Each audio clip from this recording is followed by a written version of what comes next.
రంగు సీరగట్టి ఊళ్ళోకి వచ్చనమ్మా చాలారి పూలు పెట్టి జాతరులు తెచ్చనమ్మా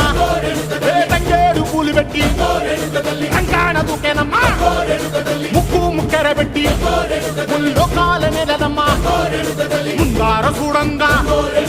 మున్నూరు కన్నులమ్మా ఎనకాల చూడంగా ఏనూరు కన్నులమ్మా సాధువు సిద్ధులంతా సాగిల బట్టరమ్మా మహారాజు రాజులంతా మొగారిల్లిరమ్మా కోరిక కోరంగా రంగులు పూసినాము ఆశలు తీరంగా ఏసాలు వేసినాము నీకన్నా పెద్ద దిక్కులో కాన ఎక్కడుంది నైవేద్యం పెట్టంగా మా కాడ ఏమిటుంది మనలన్నీ అలకిచ్చి వరమీయవే తల్లి కన్నా బిడ్డలను కాపాడవే తల్లి